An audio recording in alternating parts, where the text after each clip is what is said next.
गुरुवार 12 जून 2025 की सुबह अहमदाबाद के लिए एक सामान्य दिन की तरह शुरू हुई थी। सरदार वल्लभ भाई पटेल अंतर्राष्ट्रीय हवाई अड्डे पर चहल पहल थी। एयर इंडिया की उड़ान संख्या AI-171 एक आधुनिक बोइंग 787-8 ड्रीमलाइनर विमान लंदन के गैटविक हवाई अड्डे के लिए अपनी नियमित यात्रा की तैयारी कर रहा था। इस विमान में कुल 242 लोग सवार थे, जिनमें 229 यात्री और 13 चालक दल के सदस्य शामिल थे। यात्रियों में अलग अलग देशों के लोग थे, जिनमें 169 भारतीय, 53 ब्रिटिश, 7 पुर्तगाली और एक कनाडाई नागरिक शामिल थे। इनमें गुजरात के पूर्व मुख्यमंत्री विजय रूपाणी जैसी जानी मानी हस्ती भी शामिल थीं, जो इस दुर्भाग्यपूर्ण यात्रा का हिस्सा बने। किसी को अंदाजा नहीं था कि चंद मिनटों में यह उड़ान भारतीय विमानन इतिहास की सबसे दर्दनाक त्रासदियों में से एक बन जाएगी। विमान ने निर्धारित समय पर रनवे से उड़ान भरी, लेकिन आसमान में कुछ ही पल बिताने के बाद सब कुछ बदल गया। उड़ान भरने के कुछ ही मिनटों के भीतर विमान मुश्किल से 1000 फीट की ऊंचाई तक पहुंच पाया था कि उसमें गंभीर समस्याएं आने लगी। पायलटों ने एयर ट्रैफिक कंट्रोल को एक मेडे कॉल यानी आपातकालीन संकट का संदेश भेजा, लेकिन यह उनका आखिरी संपर्क साबित हुआ। इसके बाद विमान तेजी से नीचे आने लगा। नीचे अहमदाबाद का एक घना रिहायशी इलाका था, जहां लोग अपने रोजमर्रा के कामों में व्यस्त थे। विमान का नियंत्रण पूरी तरह से खो चुका था और वह एक अनियंत्रित लोहे के विशाल पक्षी की तरह जमीन की ओर गिर रहा था, जो अपने साथ सैकड़ों जिंदगियों के सपनों और उम्मीदों को भी नीचे ला रहा था। यह हादसा हवाई अड्डे से कुछ ही किलोमीटर की दूरी पर हुआ।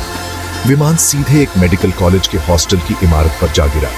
टक्कर इतनी जबरदस्त थी कि विमान तुरंत 2 टुकड़ों में बंट गया। विमान के टैंकों में भरा लगभग 1,25,000 लीटर ईंधन एक आग के गोले में तब्दील हो गया, जिसने एक भयानक विस्फोट को जन्म दिया। इस विस्फोट और आग ने विमान के मलबे और आसपास के इलाके को अपनी चपेट में ले लिया। आग की लपटों इस भयानक तबाही और मौत के तांडव के बीच एक चमत्कार हुआ, एक ऐसी घटना जिसने सभी को हैरान कर दिया। विमान में सवार 242 लोगों में से एक व्यक्ति जीवित बच गया। उनका नाम है विश्वास कुमार रमेश, जो भारतीय मूल के एक ब्रिटिश नागरिक हैं। जब विमान जमीन से टकराने के बाद 2 टुकड़ों में टूटा, तो किसी तरह विश्वास कुमार विमान से बाहर फेंक गए। यह सब एक बड़े विस्फोट और आग लगने से ठीक पहले हुआ। उन्हें कई गंभीर चोटें आईं, लेकिन उनकी जान बच गई। जब बचाव दल घटनास्थल पर पहुंचा, तो उन्होंने विश्वास को मलबे से कुछ दूरी पर घायल अवस्था में पाया।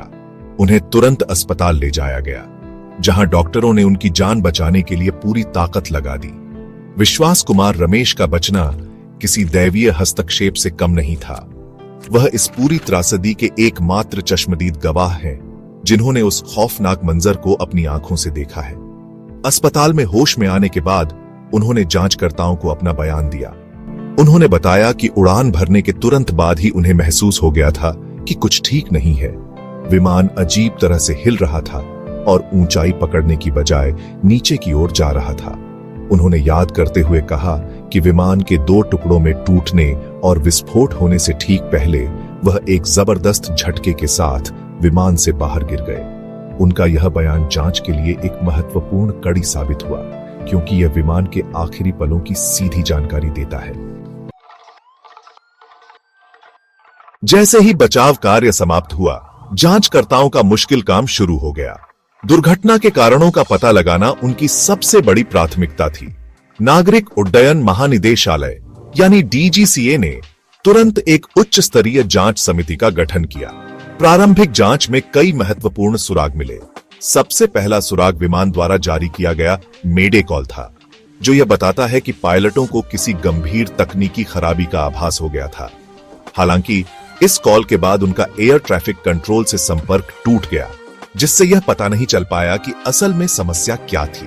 जांचकर्ताओं ने घटनास्थल से विमान का फ्लाइट डेटा रिकॉर्डर और कॉकपिट वॉइस रिकॉर्डर, जिन्हें ब्लैक बॉक्स भी कहा जाता है, बरामद कर लिए। ब्लैक बॉक्स से मिले शुरुआती डेटा और प्रत्यक्षदर्शियों द्वारा बनाए गए वीडियो के विश्लेषण से एक चौंकाने वाली बात सामने आई। वीडियो में दिख रहा था कि विमान का अगला हिस्सा यानी नाक ऊपर की ओर उठी हुई थी, लेकिन इसके बावजूद विमान ऊंचाई नहीं पकड़ पा रहा था।